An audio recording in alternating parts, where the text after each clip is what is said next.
আমি 2008 নিয়ে নাই বা বললাম, ঠিক আছে, তখন ভালো হয়েছিল, যারা করেছিলেন অ্যাপ্রিসিয়েট করতে হবে। যে দলের হোক, সরকার তো সরকার, মানুষের সরকার।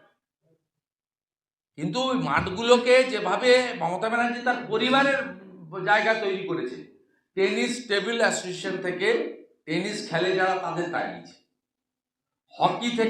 হকি যারা খেলে তাদের তাড়িয়েছে, অলিম্পিক পশ্চিমবঙ্গ অলিম্পিক অ্যাসোসিয়েশন থেকে তাড়িয়ে ভাই অজিত ব্যানার্জিকে বসিয়েছে, মোহনবাগানে বাবন ব্যানার্জিকে বসিয়েছে। আপনি যতগুলো বাস্কেটবল, হাডুডু, খোখো কোনোটা ছাড়েনি, কোনো একটা জায়গায় ছাড়েনি, 7-8টাও ছিল, ওটাও ঢুকে গেছে। আপনি যদি তালিকা দেখেন কারা কন্ট্রোল করছে, প্রত্যেকটা পপুলার স্পোর্টস, প্রাচীন খেলা ফুটবল, হাডুডু, খোখো থেকে আধুনিক খেলা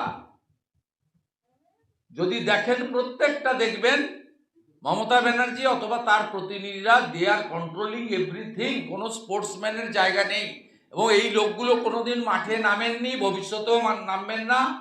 এদের একটাই পরিচয়, এদের মাথায় মমতার হাত।